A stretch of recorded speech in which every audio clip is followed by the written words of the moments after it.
Hello and welcome back to the Safety Brief. I'm your host, Elizabeth, and today we're exploring a topic that sounds like science fiction but is rapidly becoming fact: quantum computing and the security threats it may pose. We've heard a lot of the buzz about quantum computers. They're either going to solve humanity's greatest problems or break the internet as we know it. But how much of that is hype and how much should we actually be worried about? To help us separate quantum fact from quantum fiction, we're joined by Matt and Mike, who are very excited to break this topic down today.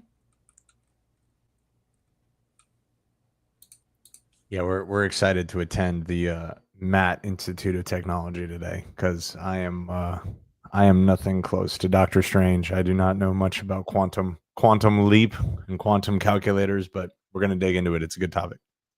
Yeah, it's definitely an interesting one, that's for sure. So, Matt, we appreciate your brain today. Should have said it was rooted in science fiction. You'll understand why shortly. Well, let's start with the basics for our listeners. I think we've all heard the term quantum computing thrown around, but I want to make sure we're all on the same page. What exactly is quantum computing, and how is it different from the computers we use every day? Oh, there's quite a bit. Let's see. I had a whole bunch of research, and I was unfortunately awake very, very early this morning. So my brain is still not functioning and probably will not function for the remainder of the day.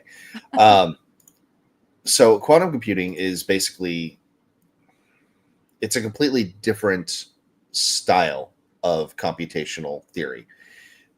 Basic computers operate on bits, 0, 1, basically the binary system. Quantum is qubits.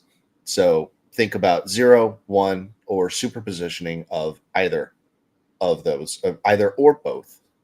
So it's a little bit different. The computational style that we look at is deterministic with binary logic on a regular computer, like what we're using right now, since I'm pretty sure none of us have a quantum computer, even though I have petitioned greatly to try and get that technology in my hands. Apparently, I'm not supposed to have it yet. So, sad person. Uh, Whereas classic uses deterministic, quantum is probabilistic. So it uses quantum gates to try and figure everything out instead of using just straight binary logic, where it's either yes, no, on, off, very simple solution. Everybody's heard about, the processor wars that we have that are going on right now between Intel and AMD, and to a much lesser extent, Mac OS or the Mac Apple Silicon, which, let's be honest, has almost no market share and does not compare right now. It's great if you want to do GarageBand, but aside from that, it really doesn't have a place in large scale enterprise. But breaking that down, all of those processors have threading. So classic computers are multi-threading. You've heard about that. That was one of the big things when, Intel and AMD started bringing out their multi-threaded processors. So classic computers are limited to multi-threading technology. Quantum computing has the capability of doing superposition, which allows massive parallelism. So think exponential growth and capability when you get to that. I'm going to touch a little bit here on something we're going to talk about shortly, which is what's the security impact? Because, we're talking about classic versus quantum. Well, classic computers run on standard encryption. Standard encryption is safe on a classic computer. Nothing is really impacted. There's no way that you can really efficiently break any kind of encryption without spending an exponential amount of time. And I mean, we're talking almost like decades to break some of these encryptions. With quantum computing, one of the strongest security encryptions that we have right now is RSA. And everybody is very familiar with leveraging RSA. Well, there are different algorithms that are capable on quantum computers, such as Shor's algorithm, and it completely destroys RSA. So that's something that we have to look at. Classic computers basically use search, sort, math, very basic algorithms. They're great for now because nothing is strong enough to really break those encryptions. But then you get into Grover's, which does search on quantum computing, and you have Shor's, which does factoring, and you can just nuke all of those old algorithms in almost no time. Yeah, thank you so much for that, Matt. And just to break it down more in a non-technical terms, while having our regular computers work with definite ones and zeros, like Matt was explaining, like flipping on one singular light switch on and off. Quantum computers work with qubits that can be both on and off at the same time. It's like having thousands of light switches that can be in multiple positions simultaneously, allowing these computers to solve certain problems much faster than anything we have today. Now, that helps us understand the technology a bit as much as we can in such short time and terms, but here's where I get concerned. Why exactly is quantum computing considered such a threat to our current cybersecurity standards? What makes these machines so potentially dangerous to our digital infrastructure? Matt, you touched on that just a little bit, but I was wondering if you could break that down a tad more there.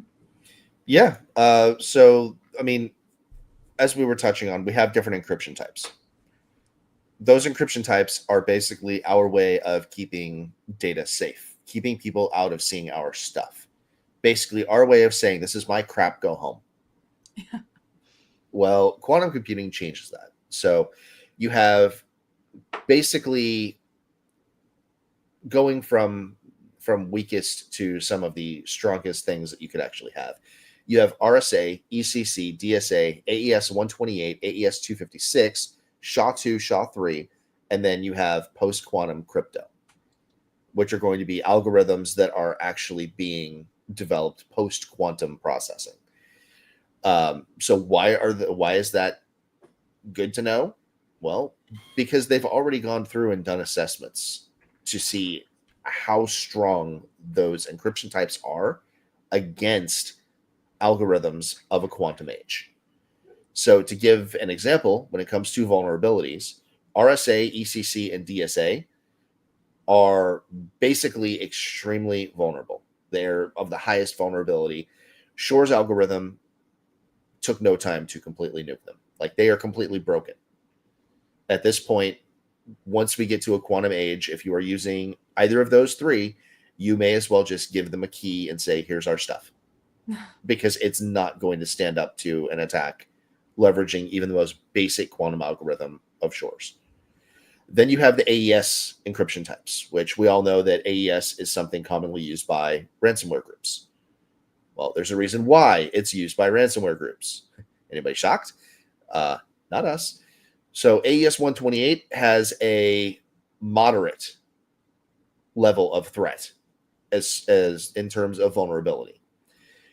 Grover's can actually weaken the algorithm. It can't break it, but it can actually weaken the algorithm, which can give you a little bit more of a foothold to try and start, poking and finding weaknesses to get through that algorithm and get through the encryption. AES 256, very, very low. There is a very low vulnerability. Grover's is the attack algorithm that would be best used against it. It is still extremely strong. So, yay, AES 256. SHA-2, SHA-3, moderate. Using Grover's, you can weaken it. It is still usable, but it is going to be in a weakened state, which can lead to other attacks or exploits against it to actually break the encryption. Then you get to post-quantum crypto. The vulnerability of that is extremely low because you're talking about a quantum versus quantum, fight that's going on, which is almost like our AI versus AI battle, which when AIs came out, they were all kind of stupid. So the battle between them was not really much of a battle. It was, more like stormtroopers trying to shoot each other. Let's be honest. That's a battle that will last for 100 years, and not one person will ever be injured. There is currently no known algorithm that can actually break post-quantum crypto. Now, the only difference or the only problem here is it's still being adopted because we're still working on quantum computing and quantum crypto in the first place. So there's a lot. Sorry, that was a lot to take in. But. No, you're perfectly fine. It's a huge topic. It's hard to tackle in such short time frame, Mike, anything from you? Screenshot. Yeah, no, I think Share there's two things here to discuss. One, just to reel it back a little bit, the sheer amount of heat generated and power needed for quantum computing right now is going to make it a very limited, it's not nearly as accessible, right? So think about like the IBM supercomputer 20, 30, 40 years ago, like whatever Watson. It was. Yeah, like the thing was weighed more than the average automobile. So how many people could put it in their home? How many people could even afford it? So quantum computing is kind of at that stage, right, where it's this incredibly sci-fi-esque technology that certainly exists, but where it currently certainly exists is in labs, in test ranges, maybe in some military applications, right? But it is not in something that is like threat actors, or it's not a Raspberry Pi. People aren't plugging it into a USB at their house, and right. So that's one point. As we think about the security risk is if this exists in this massively thermal dependent, right? Incredibly power dependent amount of power you need to even run this thing fashion. It exists. The technology exists. So that's the first thing we got to admit. And now we got to say, okay, 10, 20 years from now, this could maybe fit in someone's pocket. And that's the reality. And so how do we think 10 years out in a way that, hey, you know what? Nobody listening to this today is at threat or is threatened by quantum computing. This is very forward thinking. There's a reason it's called safety brief, right? So that's point proactive one. Approach, right? Here. Proactive, very proactive, right? 10 years proactive. Point two, yeah, maybe less. Who knows? Point two, just to share like an illustration of like what exactly we're talking about here. So specifically, I'm gonna share a graph. A lot of people have seen images like this, where you see length of password, complexity of password, and time to brute force or time to crack. Okay. So what most people would look at is you stay away from the red, you get into the blue, and you're talking millions of years and thousands of years. And most would look at some of these like, VPN public and private keys and all this other stuff. Most would look at those and say, if it's 10,000 years, it's unbreakable. and what quantum computing's having to do is look at all of these values and say those may all be instant. And that changes the game of how we design software, how we design security architecture as a whole. So it really flipped.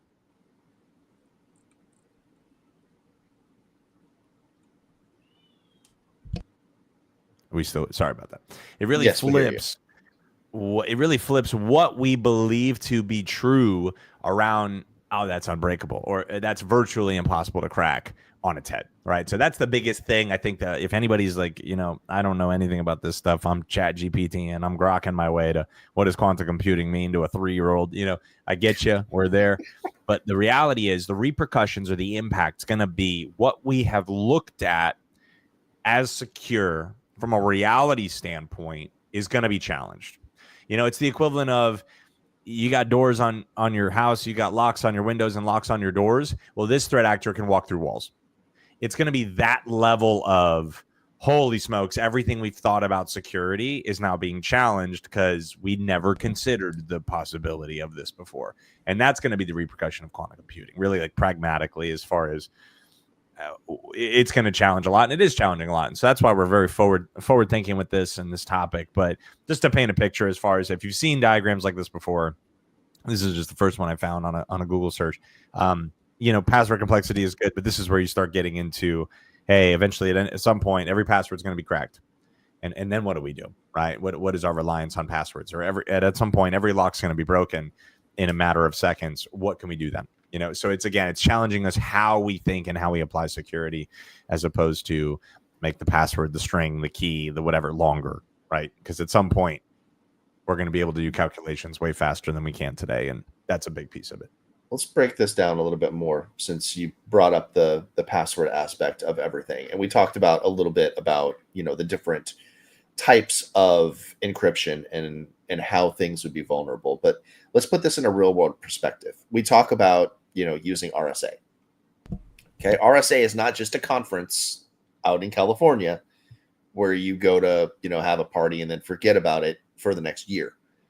RSA is an encryption. It's based on factoring large numbers. So that's how the encryption is done. It takes extremely large numbers, factors them, and then builds the encryption based off of that. Now, where is that used? Either of you guys know where we use RSA encryption?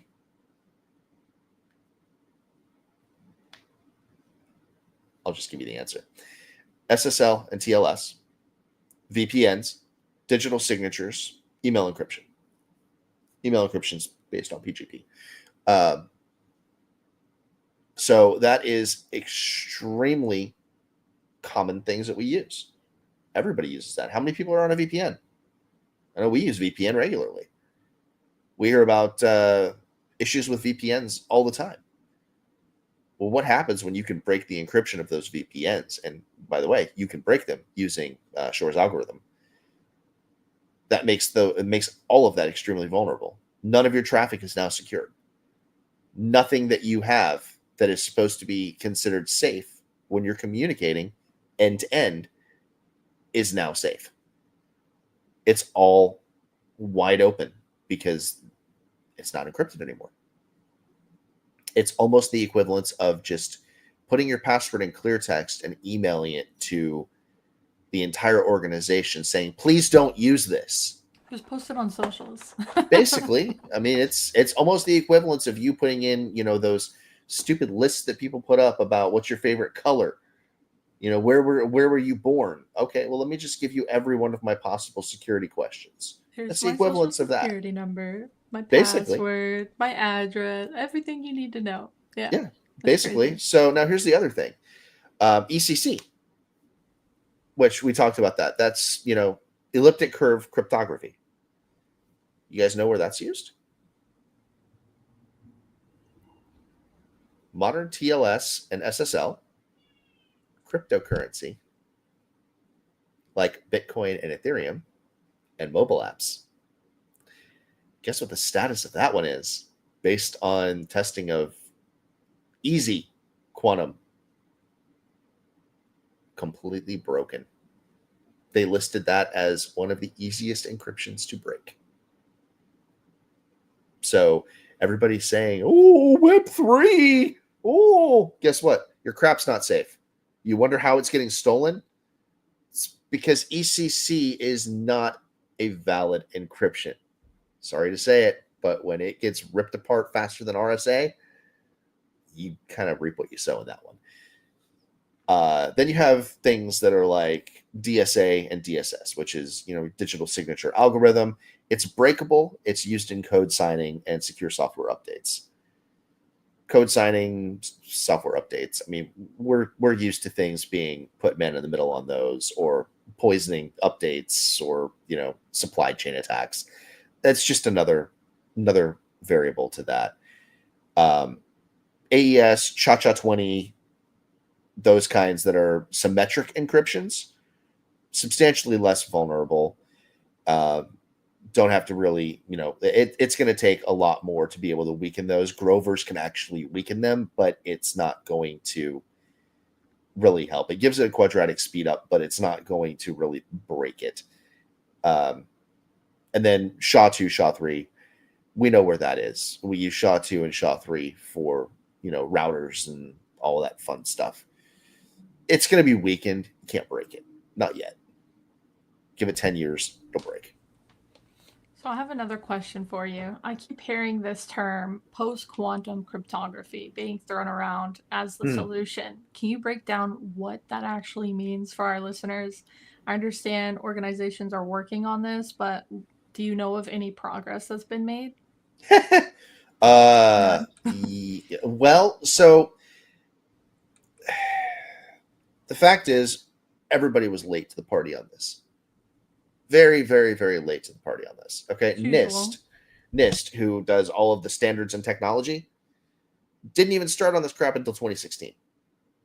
All right, so they didn't even conceptualize it. We knew about quantum computing way back in the day. Why? Because a lot of us watched Star Wars and Star Trek, and they had quantum computing as theories in a lot of that.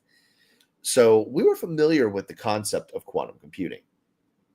It wasn't really something that could be considered realistic. But as technology started to move that direction, and as you started looking at Moore's Law about what we're going to be capable of doing with processors, the inevitability was we're going to get to quantum. That should have been thought about. It should have been planned much, much earlier. So they started looking at it in 2016. By 2022, NIST had finally come down with 4 finalists for post-quantum encryption. Okay? Tell me if any of these names sound familiar for you. First one for encryption, Crystal's Kyber. Sound familiar? Where do you think they could have stolen that name from? I'll tell you this, there's a little alien that's dancing around with a lightsaber that is very upset with the fact that they're using Kyber crystals as an encryption name. Then you have dilithium for digital signatures. They stole that from Star Trek. Way to go, guys.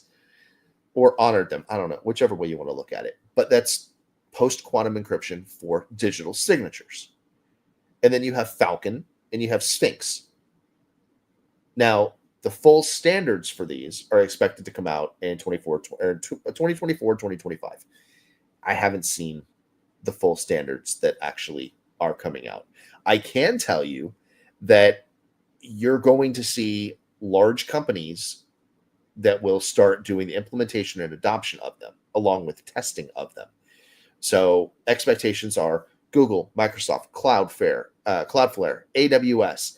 I would also expect companies that provide VPNs and perimeter software will be the ones that will also be doing testing and adoption of that very early on to ensure that they are not, rendered obsolete by a nation state that has a quantum computer. I can promise you this, it won't be North Korea. They're still using Ataris. So we got a while before they get quantum computing. But there are hybrid encryption schemes that are going to be not full post-quantum, but they will be classic combined with post-quantum to make it easier to adopt and still workable on current technology until we start moving into advanced technology. Then you're going to find out that browsers and your OS level libraries are going to start being encrypted with those, which will start making the operating systems exponentially more secure, which means we may actually see a drop in potential threat activity once that is put in place until the baddies get their hands on the same kind of technology and are able to start wielding it and doing the same thing they're doing right now. It's going to be an ongoing game of cat and mouse. Never are we going to get to a point where we are fully secure. That's an impossibility. I'm willing to bet if it was robots versus robots, there would still be evil robots that would find a way to take advantage of the good robots. I love the sci-fi-ness here. I mean, hey, they made the mistake of stealing from Star Trek and Star Wars and brought out the nerdy side. All right. I feel Come like to it's the a nerd little side. more We have of like cookies. an ode to the writers for, having such brilliant ideas. So I that's mean, just my thought. they should just put a little digital thank you to Lucille Ball in there if we really want to break it down. I mean, Star Trek wouldn't exist without her and her fascination and dedication to a friend, Gene Roddenberry. So there you go. That's very cool stuff. Well, to close this off for today, here's a perspective I hadn't considered until recently, and that's could quantum computing also become a cybersecurity solution in a sense, not just a threat? Could we potentially use quantum technology to enhance our security rather than just defending against it? Thoughts? Yeah, I think, what we're seeing with what we wield today what the advantages of deep learning AI and versus machine learning AI. You're seeing this real time with OpenAI, Chat GPT, Grok, Gemini, whatever. Those are all powered by classic computing. So if you imagine how quick and how fast and how innovative and however whatever they are, if you're impressed by that magic, just imagine when, like I said, locks on doors and when you can walk through walls, metaphorically speaking, when you talk about the difference between traditional computing and quantum computing. And so at some point, it will most likely automate most security roles in the form of automated response, automated functions, being able to react real time, near time.